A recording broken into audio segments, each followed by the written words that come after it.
पर्यावरण को फ़ायदा पहुंचाने के लिए ही ये स्कीम है। इस प्रकार की जो ई रिक्शा है वो निश्चित रूप से पर्यावरण कार्बन उत्सर्जन का काम तो करेगा नहीं। तो ई रिक्शा या ई व्हीकल को प्रमोट सरकार इसीलिए कर रही है कि पर्यावरण का नुकसान नहीं हो और साथ ही साथ कार्बन उत्सर्जन में कमी आए। एक लक्ष्य लेकर के देश के यशस्वी प्रधानमंत्री जी चल रहे हैं कि कार्बन उत्सर्जन को जीरो करना है 30 आते आते।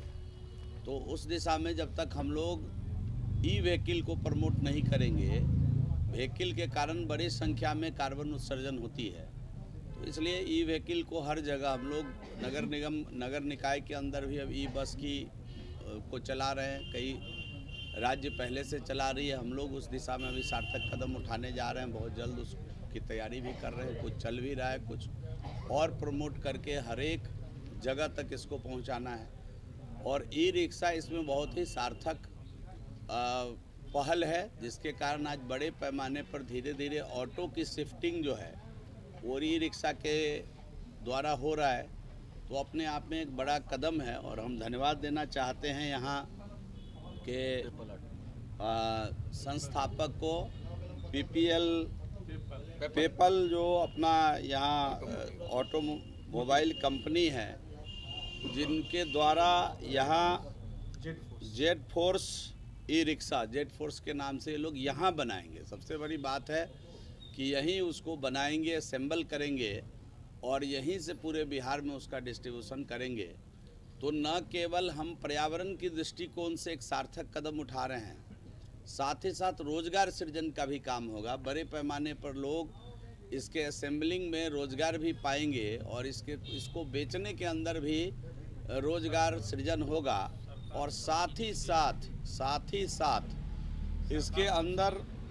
साथ इसके अंदर बड़े पैमाने पर गांव के अंदर भी जो समाज का अंतिम छोर है, अंतिम जगह है परिवहन के रूप में, जहां इसका इस्तेमाल होगा वहां भी इसको चलाकर लोगों को रोजगार मिलेगी।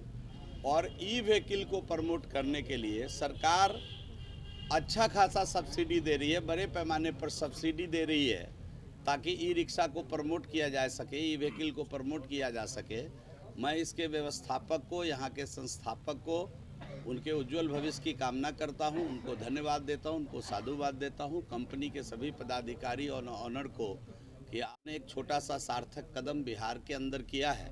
आप सभी को धन्यवाद आपके माध्यम से मैं इन लोगों को देना चाहता हूं कि इनका भविष्य उज्जवल हो और ये अच्छे से बिहार के अंदर रहकर काम करें, रोजगार सृजन की दिशा में सार्थक कदम उठाएं। सर, शहर में तो चल रहा है सर, गाँव में जंगल नहीं, आप लगता है गाँव अभी नज़दीक में नहीं गए हैं। गांव में अब तो कहीं कहीं लोग ये भी कह रहे हैं कुछ ज़्यादा चलने लगा है ई रिक्शा। तो इसलिए ई रिक्शा तेज़ी के साथ गांव के अंदर भी अपना कदम बढ़ा रहा है, इसमें कहीं कोई दो राय नहीं है। अब तो मानव युक्त जो रिक्शा चलती थी उसकी संख्या इक्का दुक्का रह गई है, बहुत तेज़ी से घट गया है।